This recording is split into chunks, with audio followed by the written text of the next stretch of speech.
Evangelho de Mateus, capítulo 12, versos 1 a 8.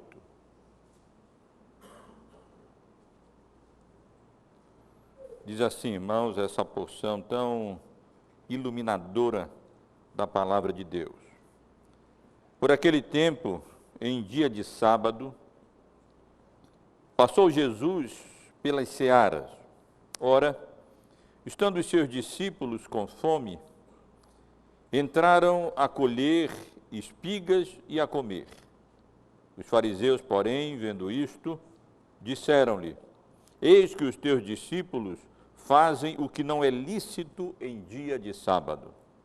Mas Jesus lhes disse: Não lestes o que fez Davi, quando ele e seus companheiros tiveram fome?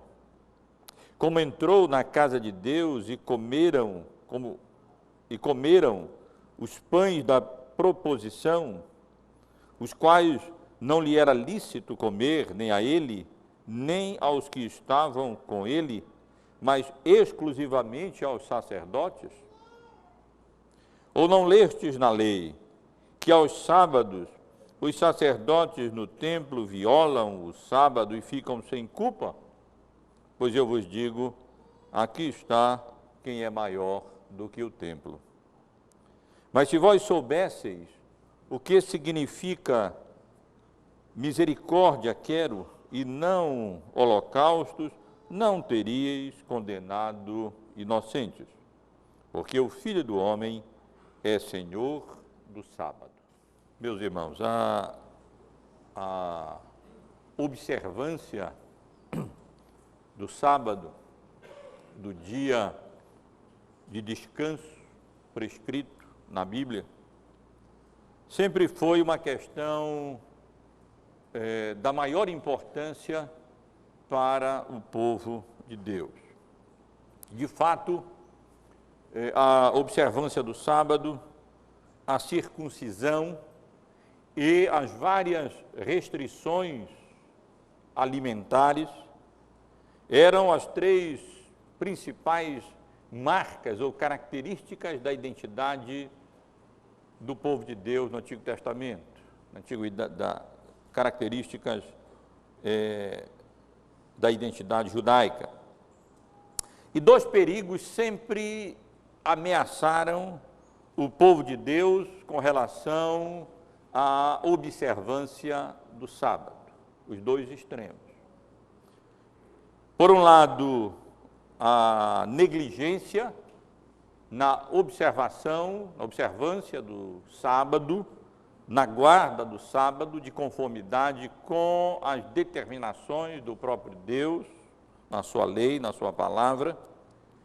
E, por outro lado, o legalismo, as distorções relacionadas à observância do sábado, que faziam com que o povo de Deus perdesse o sentido próprio, o significado próprio do dia do Senhor, verdadeiro, genuíno, da observância do dia do Senhor. Chamo a atenção dos irmãos para o fato de que na nova dispensação da graça, na nova aliança, a observância do sábado não foi abolida.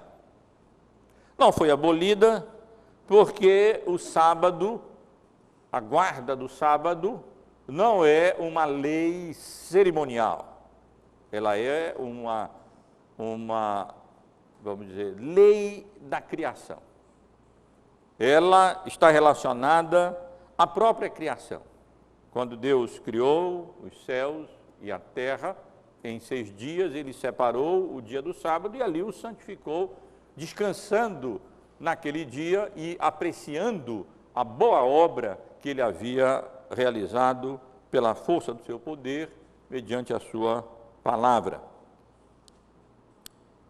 E vemos isso também no fato de que a guarda do sábado, a observância do sábado, está contida nos 10 mandamentos. Ela é o 4º mandamento. Lembra-te do dia do sábado para o santificar. 6 dias trabalharás e farás toda a tua obra. Mas o 7º dia é o sábado do Senhor teu Deus. Não farás nenhum trabalho, nem tu, nem o teu filho, nem a tua filha, nem o teu servo, nem a tua serva, nem o teu animal, nem o forasteiro das tuas portas para dentro, porque em 6 dias fez o Senhor os céus e a terra, o mar e tudo o que neles há. E ao 7º dia descansou. Por isso o Senhor abençoou o dia de sábado e o santificou. Então, diferentemente das leis, das prescrições, das determinações cerimoniais que Deus havia prescrito para serem observadas no Antigo Testamento, e que não tem mais sentido na nova dispensação, na nova aliança, uma vez que foram elas todas cumpridas em Cristo Jesus, o sábado permanece e demanda e requer observância do povo de Deus.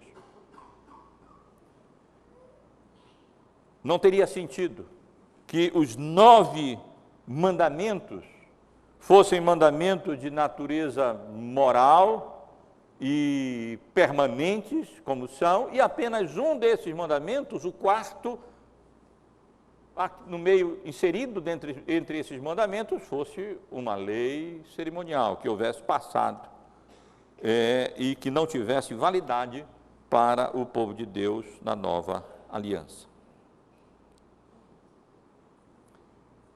Houve apenas uma alteração.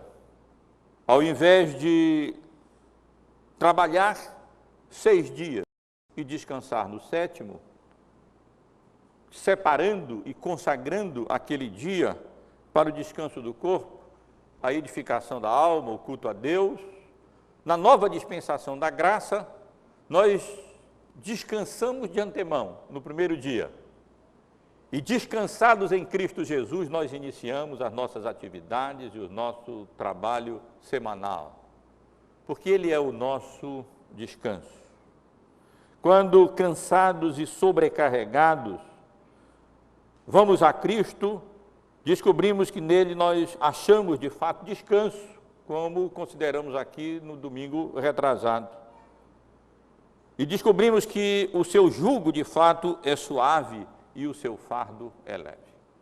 E descansados, portanto, em Cristo, repousando a nossa alma na obra redentora de Cristo Jesus, o nosso Salvador, nós iniciamos a nossa semana a partir do 2º dia, já havendo descansado, e laboramos das nossas vocações para o louvor, para a honra e para a glória do Senhor.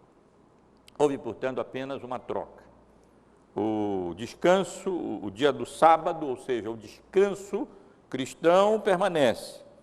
Apenas foi mudado do último dia da semana para o 1º dia da semana, o dia da ressurreição do nosso Salvador. Mas, meus irmãos, os perigos continuam com relação à observância do sábado. Assim como o povo de Deus no Antigo Testamento, às vezes, se inclinava para um extremo e negligenciava o dia do sábado, não o santificando, separando do uso ordinário para descanso e edificação da alma e da glória de Deus. E, por outro lado, outros distorciam o sábado e acresciam às prescrições de Deus uma infinidade de ordenanças minuciosas, constituindo assim, tornando assim o sábado um jugo insuportável para o povo de Deus. No Antigo Testamento, a mesma coisa tende a acontecer nos nossos dias. A nova dispensação da graça e em nossos dias, os dois extremos sempre representam perigo para o povo de Deus. O perigo da negligência dessa bênção que Deus nos concedeu e o perigo da distorção dessa bênção, transformando-a num peso, num jugo, e não no momento de regozijo, num dia de alegria, de descanso e do privilégio de podermos utilizá-lo devidamente para a nossa própria edificação, para a promoção do reino e para o louvor, a honra e a glória do nosso Deus. E provavelmente eu não erraria se sugerisse que mesmo entre nós, com certeza ou muito provavelmente, há aqueles que tendam para um lado ou para o outro, como normalmente costuma acontecer em qualquer congregação ou em muitas congregações. E o nosso texto, meus irmãos, é precioso com relação a essa questão. Nós queremos servir ao Senhor de maneira fiel, queremos honrar o seu nome, queremos glorificar o seu nome, queremos obedecer à sua vontade revelada, mas nós sempre tendemos ao erro, sempre tendemos ao engano, e essa passagem é preciosa para nos orientar, nos ajudar mesmo, nos fazer compreender o significado e o propósito pelo qual o próprio Deus instituiu, separou um dia em 7 para o nosso descanso, para a nossa edificação e para a honra e para a glória do Senhor. Os irmãos que têm acompanhado a exposição que temos feito no Evangelho de Mateus sabem que a passagem que nós lemos se encontra em uma sessão iniciada que começa no início do capítulo 11. No capítulo 11 e no capítulo 12, Mateus, que é o evangelho mais sistemático e que agrupa vários eventos e ensinos de Jesus de forma sistemática, por assunto, por tema que ele quer comunicar e quer transmitir, inspirado pelo Espírito Santo de Deus, nesses capítulos ele agrupa e reúne várias reações ao ministério público do Senhor Jesus Cristo.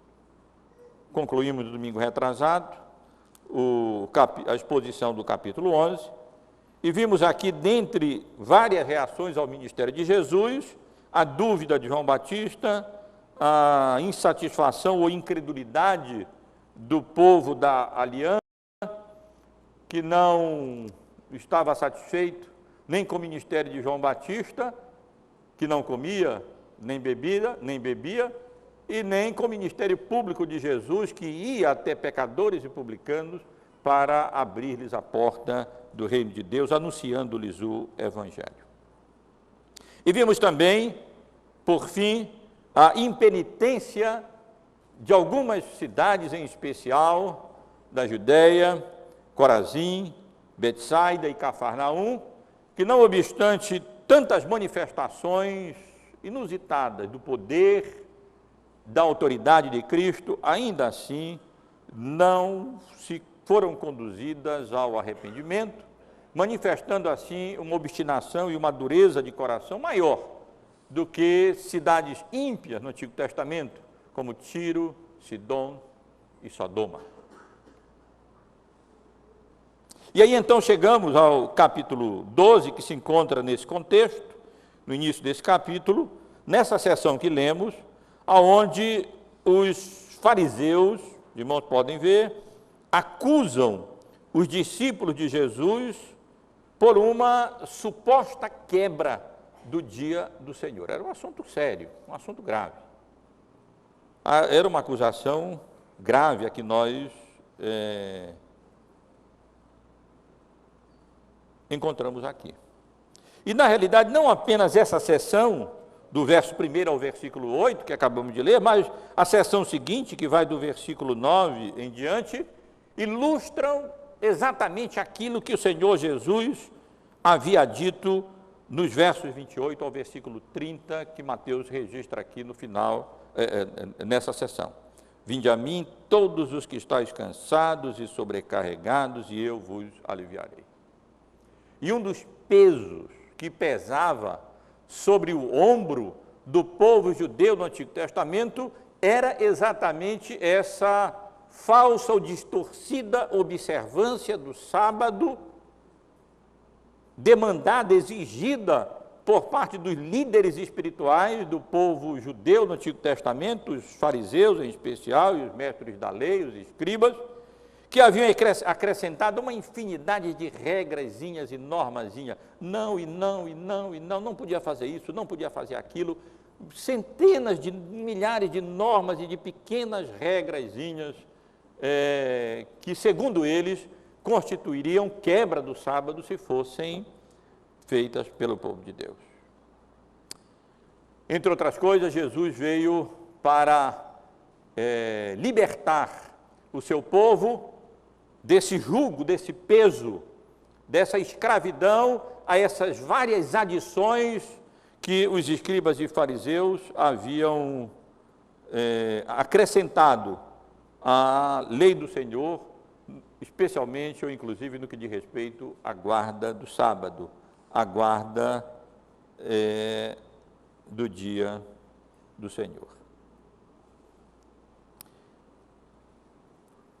Mais uma vez, nós nos encontramos aqui, como temos nos encontrado várias vezes na nossa exposição do Evangelho de Mateus, com a figura dos fariseus. E os irmãos já têm aprendido e percebido algumas características daquele grupo de pessoas muito admirado entre os judeus. Eles tinham enorme justiça própria, eles julgavam que eram perfeitos,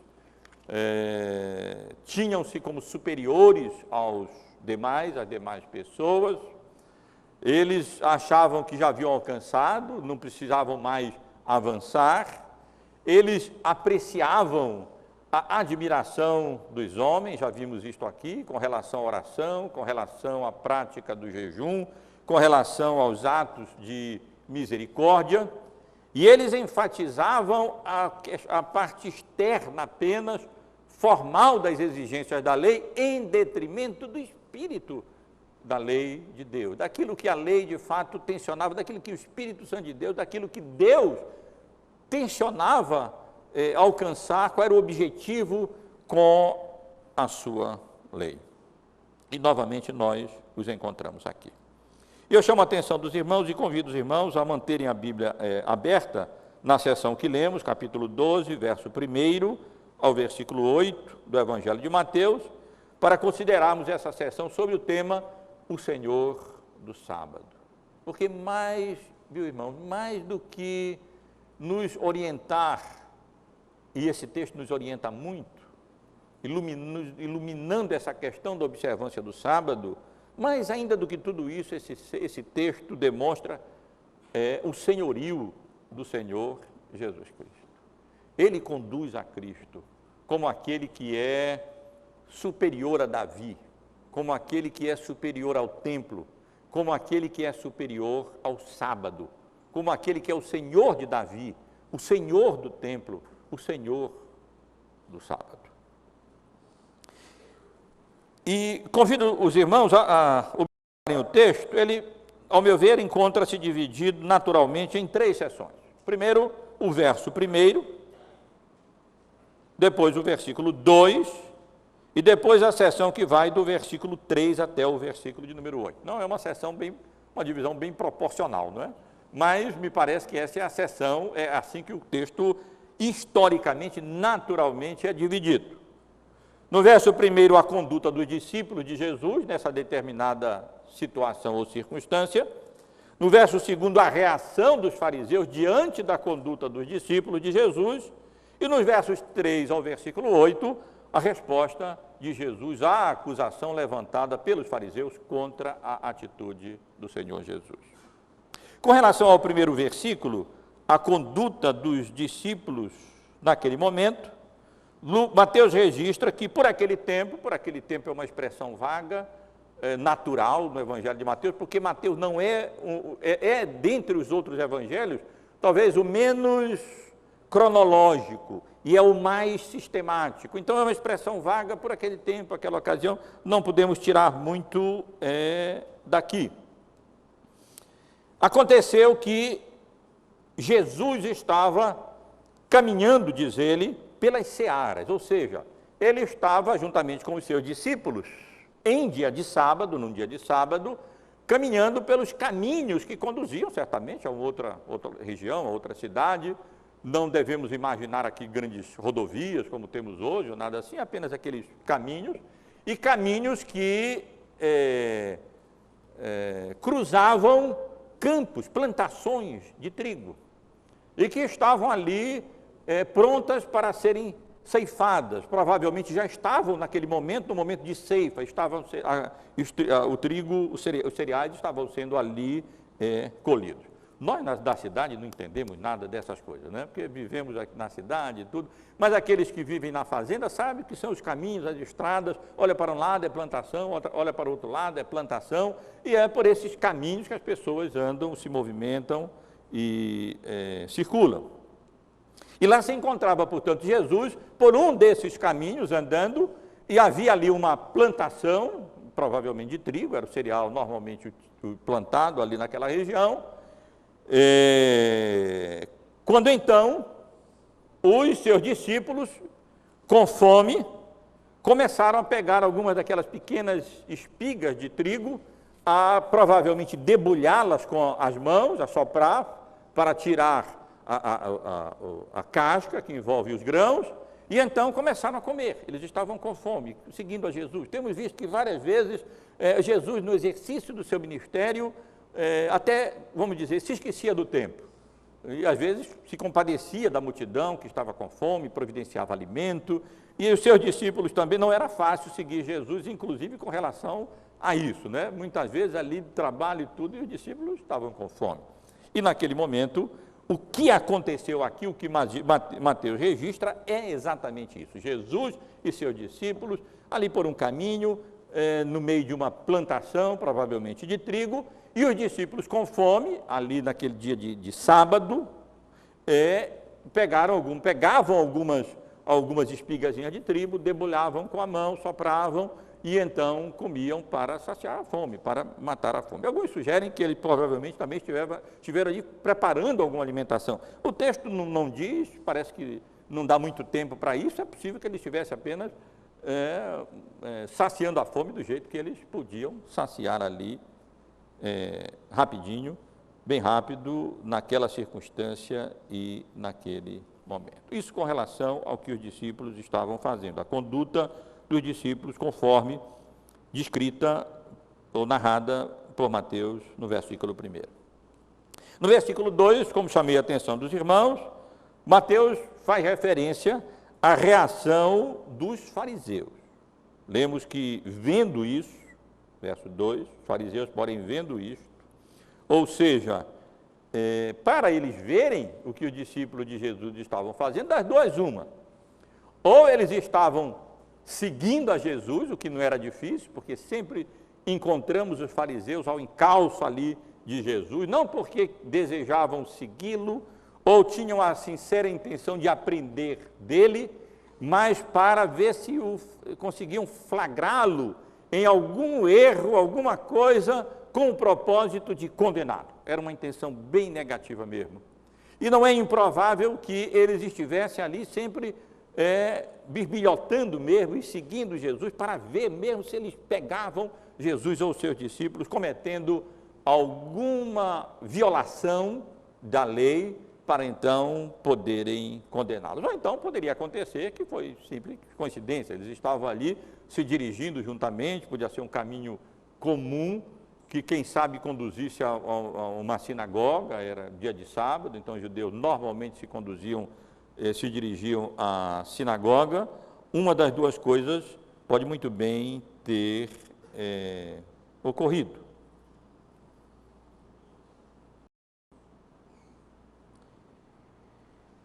E então lemos que, vendo os fariseus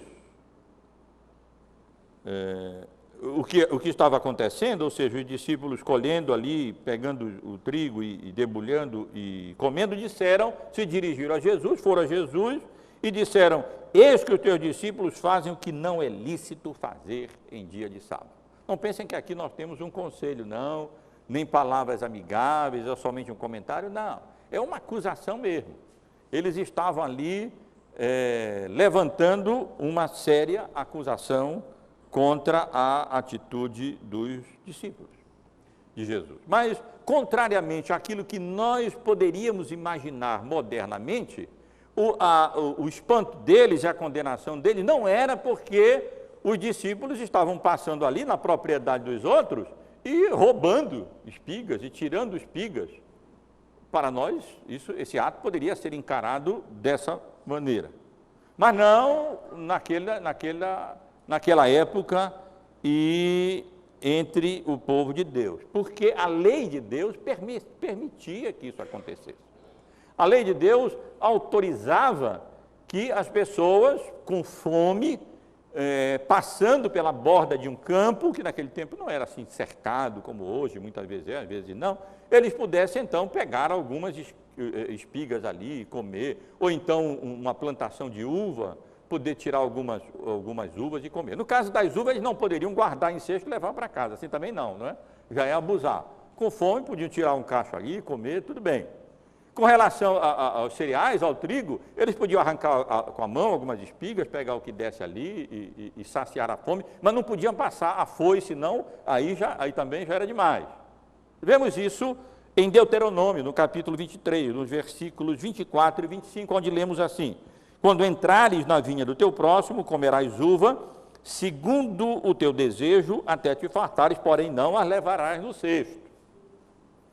E o verso 25: quando entrares na seara do teu próximo, com as mãos arrancarás as espigas, porém na seara não meterás a foice. Aí já era invasão de propriedade, aí já era retirar o que não devia de forma indevida, mas o que os discípulos estavam fazendo, os irmãos podem perceber, estava exatamente de acordo com a lei de Deus. Não havia nenhum problema com relação àquilo que eles estavam fazendo. Era uma provisão da lei de Deus para suprir um pouco a necessidade dos mais desprovidos, ou mesmo daqueles que em viagem, naquela época não tinha lanchonete, restaurante, muita pousada e tudo, estavam com fome, então era uma maneira deles poderem se sustentar.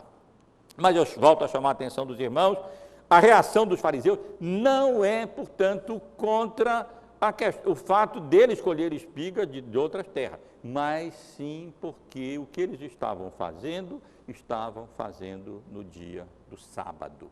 O texto deixa bem claro: e por aquele tempo, em dia de sábado, passou Jesus pelas searas. Ora, estando os seus discípulos com fome, começaram a colher algumas espigas e a comer. E os fariseus, vendo isso, disseram-lhe: eis que os teus discípulos fazem o que não é lícito fazer em dia de sábado. Essa era a acusação. Para eles, os simples atos de pegar uma espigazinha de trigo, quem sabe debulhá-la com a mão, soprar para espalhar, para tirar a palha, e então comer, era uma violação da lei. Era como se eles estivessem ali ceifando, trabalhando, debulhando de fato o cereal, soprando. Quando eu digo soprando, não sei como é o termo em português, não sei como é o termo para fazer, mas era comum eles espalharem, para separarem a casca do grão, depois de debulhar de alguma maneira, jogar para cima e tudo, para que o vento levasse a casca e ficasse então apenas o cereal. Para eles, aquele ato singelo e simples do discípulo de Jesus, na verdade, se constituía uma grave violação do dia do sábado. Mas então, irmãos, chegamos onde nós queremos de fato chegar.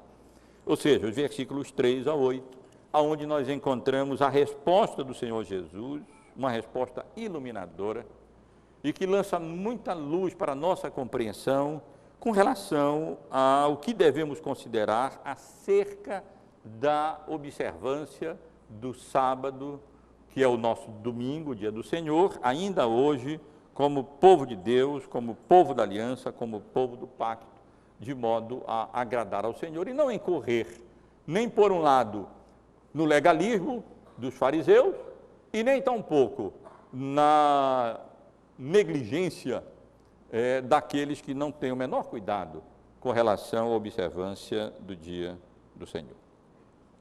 Encontramos aqui, os irmãos poderão observar, eu quero destacar 5 princípios que Jesus nos dá. 3 princípios específicos e 2 princípios gerais, sendo que um nem se encontra no Evangelho de Mateus, mas se encontra no Evangelho de Marcos, exatamente nesse contexto, chamarei atenção para isso depois. Mas desejo primeiro ressaltar os 3 princípios específicos que o Senhor Jesus nos concede aqui, que nos orienta com relação a esta questão da observância do dia do Senhor. Quais são os princípios? O primeiro princípio encontra-se nos versos 3 e 4, onde lemos assim: Mas Jesus lhes disse: Não lestes o que fez Davi, quando ele e seus companheiros tiveram fome? Como entrou na casa de Deus e comeram os pães da proposição, os quais não lhes era lícito comer, nem a ele, nem aos que estavam com ele, mas exclusivamente aos sacerdotes.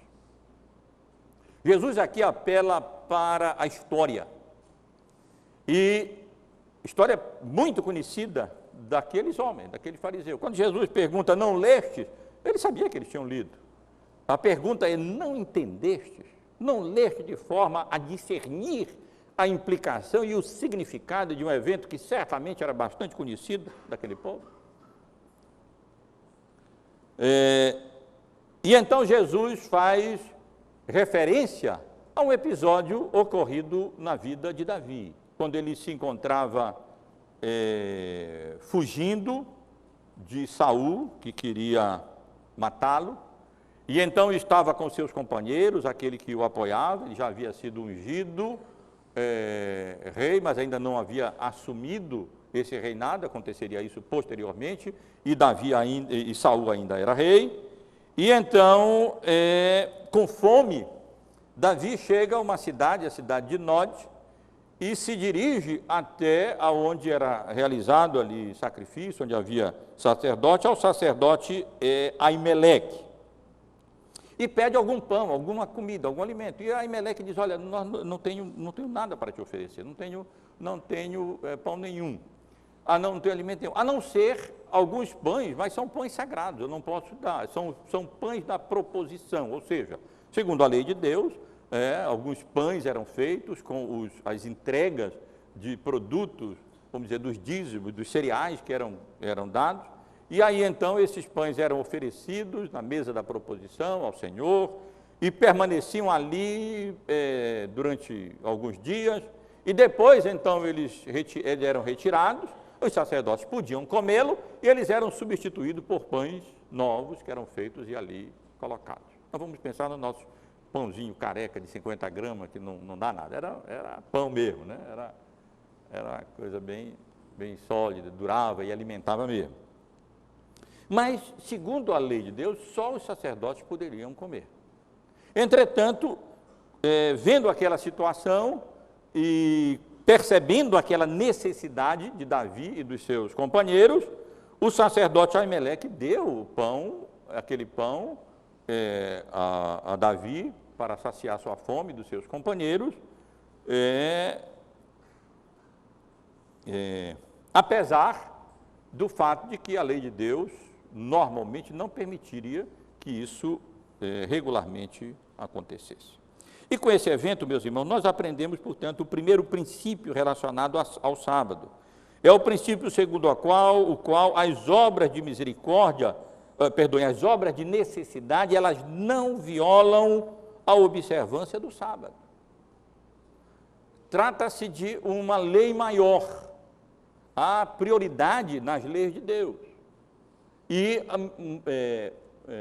maior do que a observância da lei do sábado está a necessidade humana. Se houver fome, é preciso comer. E não vai se deixar de comer porque é o dia do sábado. Não vai se deixar de comer aquele pão da proposição, porque normalmente, naturalmente, aqueles pães deveriam ser comidos pelos sacerdotes. Mas havia uma questão de necessidade ali. E, portanto, Davi comeu, e por essa interpretação de Jesus, ele não fez nada errado no que diz respeito a isso. E Jesus, então, faz referência a esse episódio histórico, lembra esse episódio exatamente para nos ensinar esse princípio, ou seja, as obras de necessidade, elas não violam a lei do sábado. O sábado deve ser observado, mas se há algum tipo de necessidade, nós precisamos comer. E não precisamos ficar com fome, porque não vamos poder preparar um alimento no dia do sábado, e aí nós vamos ficar com fome. Ou qualquer outro tipo de obra de necessidade. Podemos, por exemplo, pensar na atividade dos militares. Temos alguns na igreja, e muitas vezes eles estão de serviço no dia do Senhor, e precisam estar. E é obra de necessidade. Se eles não estiverem de serviço no domingo, os assaltantes vão ficar tranquilos, né? Para poder fazer o que bem entenderem. E, na realidade, isso não pode ser assim. E um militar crente, um soldado crente, ele pode ter tranquilidade de, mesmo no dia de domingo, no dia de descanso, exercer a sua atividade necessária para a segurança e para o bem-estar da sociedade, da coletividade, e não estará infringindo a lei do sábado, porque as obras de necessidade não violam a observância do sábado. Poderíamos dizer a mesma coisa com relação ao médico, com relação ao enfermeiro e com relação a várias outras atividades ou vocações que são necessárias e precisam ser realizadas e, portanto, não há problema nenhum em que elas sejam realizadas no dia do Senhor. E o crente não está quebrando assim o sábado quando ele precisa fazer o seu serviço, está de plantão ou tem algum outro tipo de atividade, ou mesmo alimentação, ou tratamento de saúde, ou qualquer coisa que seja realmente necessário. Nisso nós não estaremos quebrando o dia do Senhor. E assim como não estavam quebrando o sábado, os discípulos de Jesus ali debulhando, colhendo, comendo, porque eles estavam com fome e precisavam saciar a sua fome. É verdade que podemos adiantar algumas coisas no dia anterior para podermos ficar livres no dia do Senhor, mais livres, e assim podemos cultuá-lo melhor, podermos ter um descanso melhor e necessário para o nosso corpo. Mas nem sempre isso é possível, e quando não é possível, isso não significa que nós estaremos quebrando, portanto, assim, o dia do Senhor, quando realizamos qualquer tipo de obra necessária, ou satisfazemos alguma necessidade física nossa ou de outros.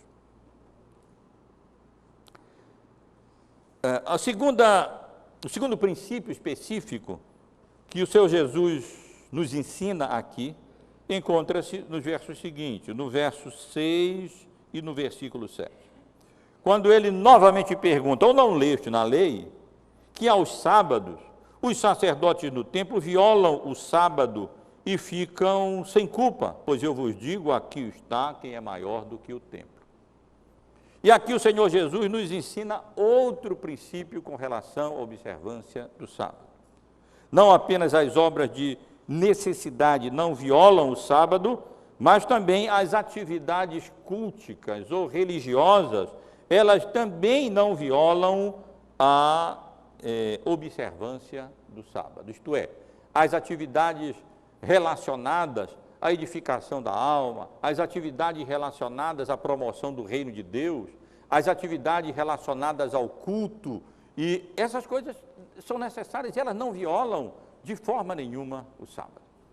E o Senhor Jesus chama atenção para isso, lembrando o que é que da função, da atividade dos sacerdotes no dia do sábado. Eles trabalhavam um bocado no sábado.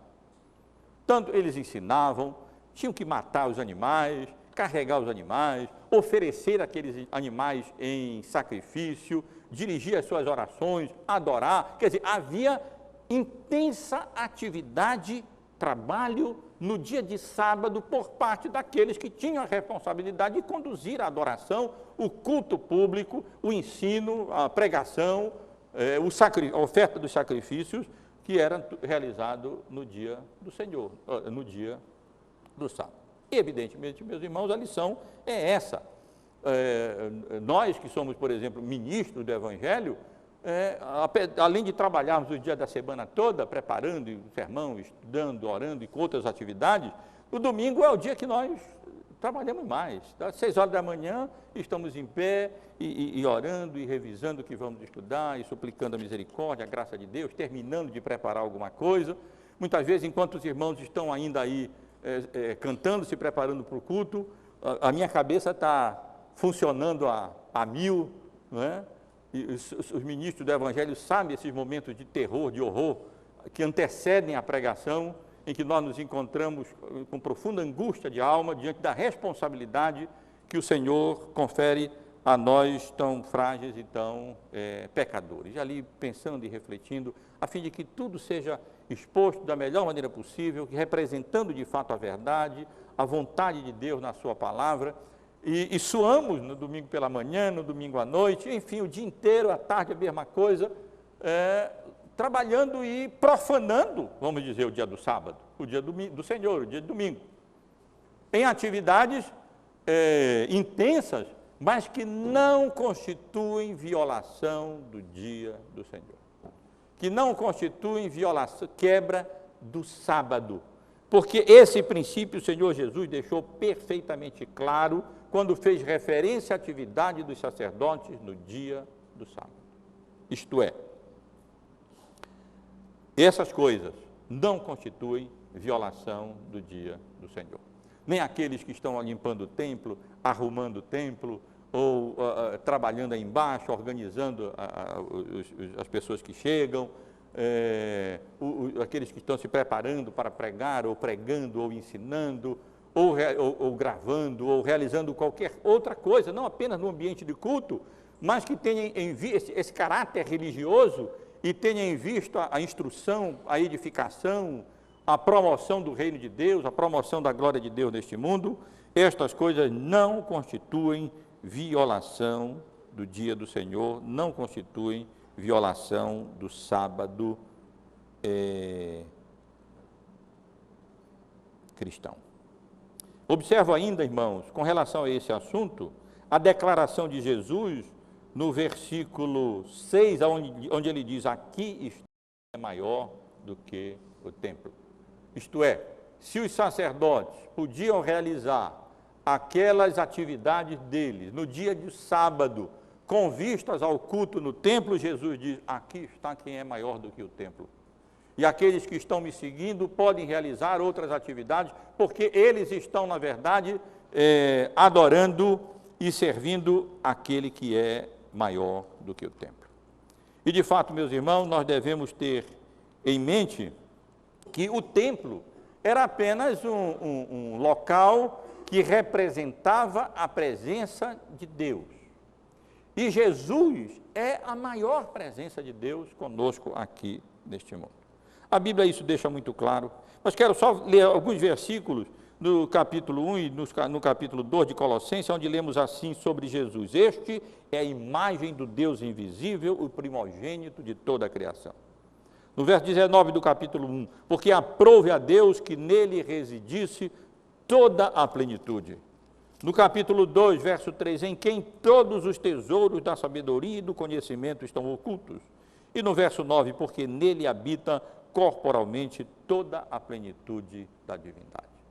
Jesus, meus irmãos, aqui compara-se com o templo.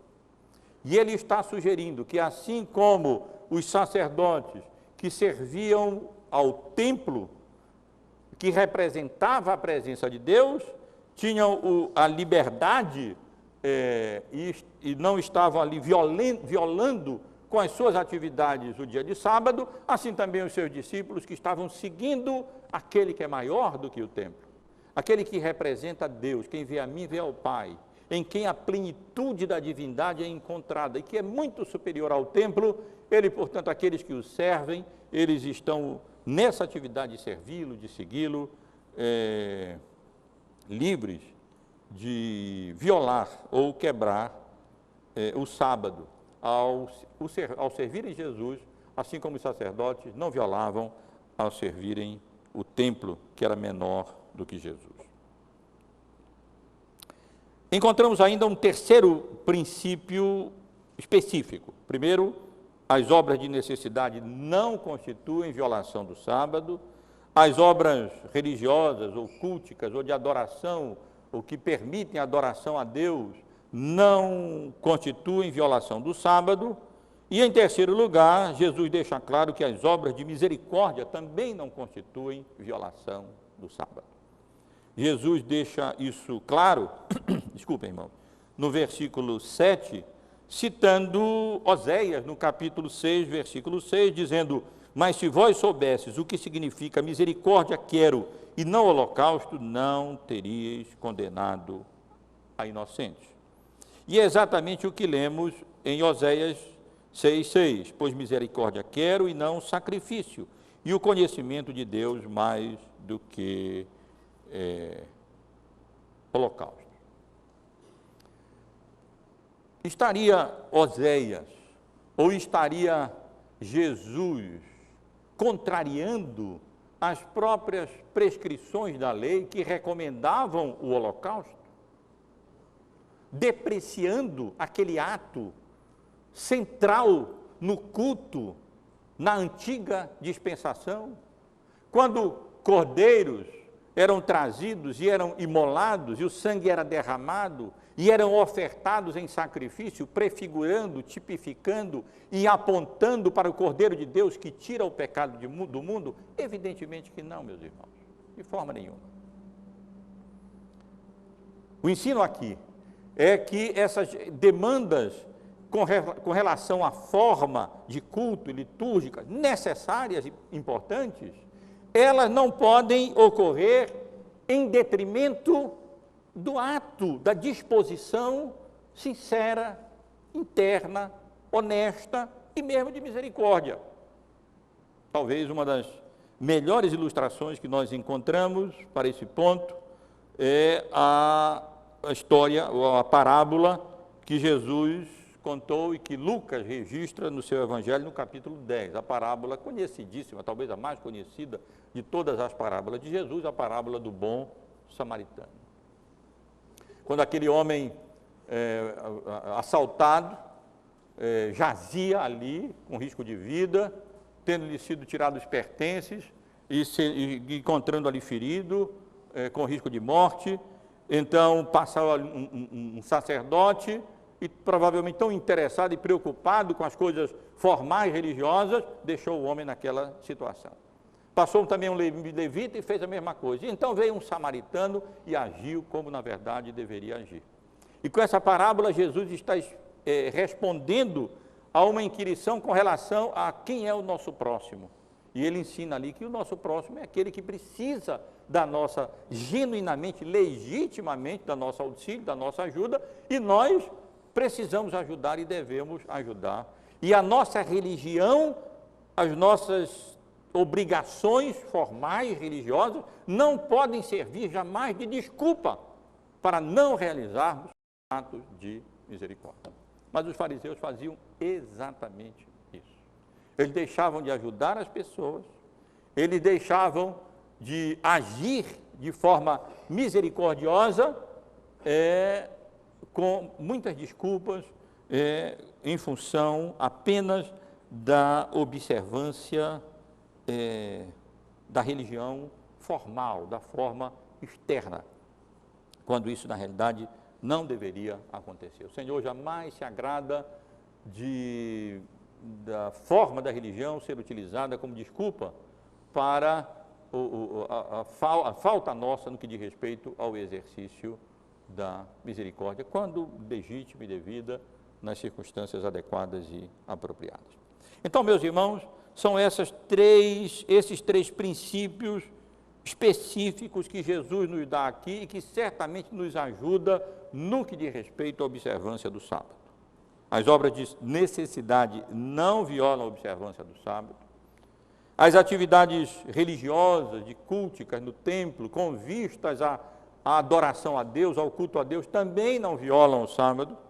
E as obras de misericórdia também não violam o sábado. Na próxima semana, consideraremos outra ilustração nesse sentido, quando Jesus realiza uma cura no dia de sábado e os fariseus, mais uma vez, condenam Jesus por aquele ato de misericórdia. E Jesus vai nos ensinar que o ato de misericórdia é perfeitamente lícito no dia do sábado. É lícito curar, é lícito socorrer alguém, é lícito visitar alguém enfermo no sábado, é lícito confortar, consolar alguém que passa por tribulação, necessidade. Essas atividades são lícitas para serem realizadas no sábado, no dia do Senhor, no domingo. atualizando agora para a dispensação do Evangelho. Mas como eu mencionei aos irmãos, nós encontramos ainda, com relação a esse episódio, dois princípios gerais.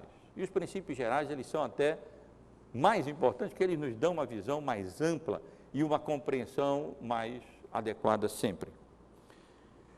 Um dos princípios não se encontra no registro ou na narrativa que Mateus nos dá desse episódio, mas se encontra na versão de Marcos.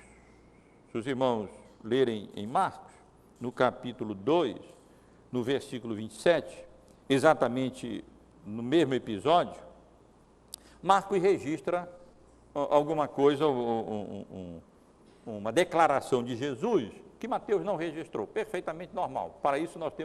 Por isso temos 4 evangelhos, cada um focalizando de um lado, narrando pela sua perspectiva, e a somatória, o conjunto das narrativas dos 4 evangelhos, nos permite ter uma compreensão mais completa e mais adequada dos eventos relacionados à vida, à obra e à pregação de Jesus. E nesse versículo 27, exatamente nesse contexto, Marcos acrescenta que Jesus acrescentou e disse: o sábado foi estabelecido por causa do homem e não o homem por causa do sábado. Este é um princípio que deve reger e nortear a nossa compreensão acerca dos nossos deveres e dos nossos privilégios com relação ao dia do Senhor. O homem não é escravo do sábado. O sábado foi estabelecido para o bem-estar físico, mental, emocional e espiritual do homem, e não o contrário. O homem não foi feito para ser um escravo do sábado. Eu não posso isso, não posso aquilo, não posso fazer aquilo outro. Como que ele se encontra completamente ali, limitado, e o dia do Senhor vem a ser um dia triste em que ele não pode fazer nada, não pode fazer isso, não pode fazer aquilo, tem que estar se vigiando completamente, apenas em negativo. Não posso, não, e não, e não, e não. Meus irmãos, o Senhor Jesus deixa perfeitamente claro o espírito do estabelecimento do sábado. Não foi para ser um jugo, não foi para ser um peso que os fariseus distorceram e tornaram o sábado exatamente isso, um peso para o povo de Deus no Antigo Testamento. Não era isso. O sábado era para o bem do homem, para que o ser humano, cansado dos seus labores, dos seus afazeres no Antigo Testamento, pudesse então descansar, ter a reparação e o descanso absolutamente necessário para o bem-estar físico, mental, emocional do próprio corpo. E hoje nós sabemos, pela medicina, muito bem da importância de um dia de descanso em 7 para a nossa saúde física. E especialmente com vistas a desfrutarmos melhor dessa preciosa oportunidade que Deus nos dá para edificação do nosso coração, edificação da nossa alma e servirmos a Deus. Aqueles que labutam, misturar os dois deu o que deu. Labutam diariamente nos seus empregos, nos seus afazeres, desde cedo pela manhã, se estendendo até o fim da tarde, às vezes início da noite, ou às vezes até mais, sabem o que é a dificuldade, e o crente sincero, ele bem que gostaria de ter mais tempo para ler sua Bíblia, para edificar seu coração, para poder estar na igreja presente e adorar a Deus, e outras coisas relacionadas à edificação da sua alma, e muitas vezes ele não pode, ele não tem muito tempo para isso. Mas que bom, nós temos o sábado, ou seja, o domingo. Que bênção de Deus! Nós temos esse dia que podemos, com a graça de Deus, sempre que possível, guardadas as restrições que nós já fizemos aqui, separar e utilizar esse dia para fazer aquelas coisas que são mais caras e mais prazerosas para a nossa alma. E desfrutarmos dessa oportunidade, então, que Deus nos dá desse dia, para que o nosso coração seja edificado, possamos ler a palavra de Deus mais, possamos ler mais livros que edifiquem o nosso coração, nos ajudem a compreender a palavra de Deus, a vontade de Deus, e então sermos instruídos, edificados, e virmos à igreja, e aqui termos esses momentos de adoração, de louvor a Deus, de instrução, seja tanto pela manhã como à tardinha, como fazemos a cada domingo. Que bênção, que privilégio. Não tem nada de pesado aqui. Tem tudo de prazeroso para nós. Descanso e tempo e oportunidade para edificar nossa alma e adorarmos e cultuarmos a Deus e louvarmos ao Senhor. Bom, para aqueles que ministram no templo, para os pastores, eles lutam, viu? Se afadigam na palavra e no ensino. Mas para os irmãos, olha, irmãos, eu tenho poucas oportunidades de me sentar onde os irmãos se encontram, ou em outro lugar, e ser abençoado pelo ensino, pela pregação da palavra de Deus por outros irmãos. Como os irmãos sabem, isso pouco acontece. Todo domingo eu estou aqui pregando pela manhã e de noite, raras vezes acontece. Domingo passado, não tive a oportunidade de estar sentado aí, outro pregou, mas eu tive que traduzir. Mas traduzir um coreano é 10 vezes mais fácil que pregar o Evangelho. Posso garantir isso para os irmãos. Mas quando temos congressos, por exemplo, que a gente tem a oportunidade de ver outros irmãos virem, a gente sentar aqui e usufruir, beber, sem aquela a preocupação, o temor mesmo, da responsabilidade que Deus nos dá de estudar, de elaborar, de compreender, de discernir, de aplicar a nossa própria vida, de pregar, de aplicar a vida dos irmãos. Que bênção! E eu penso sempre que privilégio o crente normal tem nesse sentido, em que no domingo ele desfruta dessa oportunidade. Durante a semana, um ministro ou outro, dependendo da igreja, está ali laborando, trabalhando, fazendo aquilo que ele, como crente natural, normal, não pode fazer, com a mesma intensidade, porque se encontra trabalhando. Ele está no banco, ele está numa repartição pública, está na escola ensinando, está em tantas outras atividades, mas tem quem faça isso para ajudá-lo. E o domingo é esse dia, que deve ser um dia precioso e de edificação e de festa para a nossa alma. E Jesus está nos ensinando aqui, o homem não foi feito para ser um escravo do sábado. O sábado foi feito para o descanso e para a edificação e para o bem do nosso corpo, da nossa mente, da nossa alma. E Jesus, finalmente, irmãos, ainda faz uma outra declaração geral, nos dá aqui outro princípio, nos fornece outro princípio geral, no versículo 8, com relação ao sábado, porque o Filho do Homem é Senhor do sábado. Aqueles fariseus não discerniram nada acerca de Jesus. Eles não compreendiam diante de quem eles estavam. Eles não entenderam nada com relação a quem eles estavam se dirigindo para apresentar aquela queixa. Eles estavam se dirigindo ao Senhor absoluto do sábado. E essa narrativa aqui, esse episódio todo, revela claramente que o Senhor Jesus Cristo tem plena autoridade sobre o sábado. Na verdade, foi Ele, como a segunda pessoa da Trindade, por meio de quem todas as coisas foram feitas, que o sábado foi estabelecido por meio dele. Ele conhece o significado do sábado e nos ajuda a compreender como ninguém. Ele é, na realidade, o cumprimento do próprio sábado. Cumprimento do próprio sábado. Vinde a mim, todos os que estáis cansados e sobrecarregados, e eu vos aliviarei. Tomai sobre vós o meu jugo e aprendei de mim, porque sou manso e humilde de coração, e achareis descanso para a vossa alma, porque o meu jugo é suave e o meu fardo é leve. Jesus é, na realidade, o nosso maior descanso, porque Ele realizou aquilo que nós não poderíamos realizar. Ele obedeceu integralmente a lei, morreu em nosso lugar na cruz, pagou todos os nossos pecados e, portanto, Jesus é, na realidade, o cumprimento do sábado. Ele é o nosso descanso e, por isso, Ele nos convida a ir a Ele. Todos os que estão cansados e sobrecarregados, não apenas do pecado, da culpa, mas também do peso de religiões falsas e que distorcem a vontade de Deus e a lei de Deus e aquilo que Deus prescreve como meio através do qual o homem pode se relacionar com Ele. Jesus declara aqui que tem plena autoridade sobre o sábado. E mais, o episódio deixa claro que Jesus é maior do que Davi. Se Davi pôde fazer aquilo com seus amigos, Jesus, o descendente de Davi, podia fazer muito mais. Tinha muito mais liberdade do que Davi. Poderia comer não apenas o pão da proposição, mas ele tem liberdade no que diz respeito ao sábado, que ele mesmo não poderia estar contido nas observâncias do sábado. Mas ainda o texto deixa claro que ele era maior, como já indiquei, do que o próprio templo.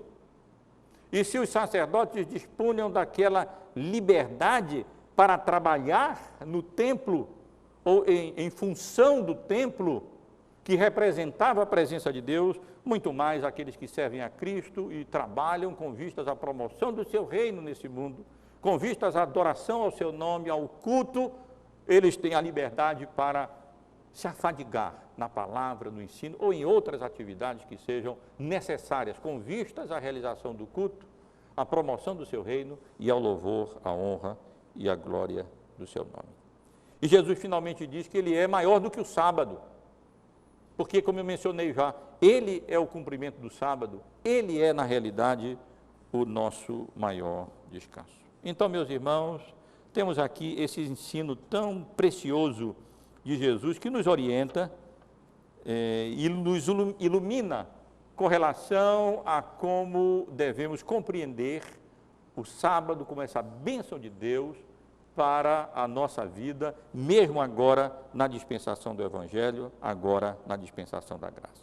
Me permitam, finalmente, rapidamente, apenas extrair daqui algumas lições ou enfatizar, ressaltar mais algumas das lições que nós já estivemos aqui considerando, para que os irmãos possam levar para casa. E primeiro chamo a atenção para o fato de que a observância do sábado é uma lei cerimonial, é uma lei da criação para toda a humanidade, faz parte dos 10 mandamentos e, portanto, isso significa que ela permanece válida ainda para os nossos dias na nova dispensação do Evangelho.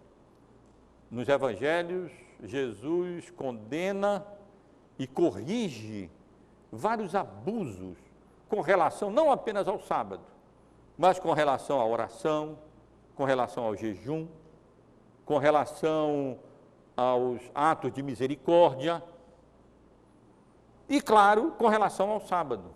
Mas ele não anula o sábado, como ele não anula o jejum, como ele não anula os atos de misericórdia e como ele não anula a necessidade de oração. Ele apenas corrige.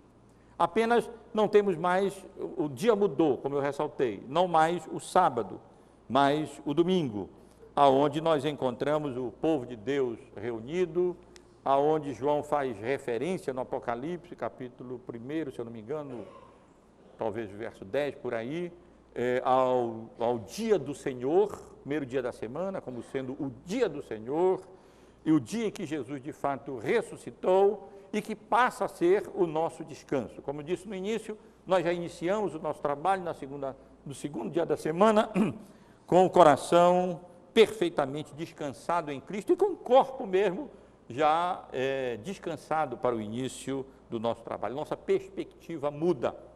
Nós não temos 6 dias de trabalho e 1 de descanso, nós temos 1 dia de descanso e 6 dias de trabalho servindo a Deus nas nossas vocações, com o descanso que temos em Cristo Jesus.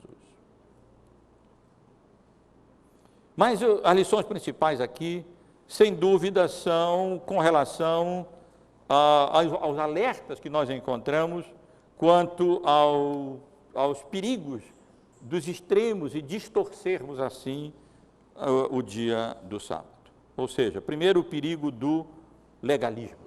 Domingo, eu repito, não é para nós um dia de não, não, não, não. É verdade que muitas coisas não convêm, elas simplesmente não cabem para o dia do Senhor.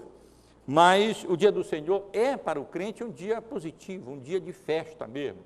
Um dia em que ele pode tanto descansar, como ele pode principalmente edificar a sua alma, adorar a Deus, cultuar a Deus, desfrutar, usufruir da comunhão da igreja, da comunhão dos santos, da comunhão dos irmãos, servir a Deus promovendo o seu reino, e isso sem violar o sábado ou domingo, quando algumas obras de necessidade ou de misericórdia, ou com relação ao culto, precisem ser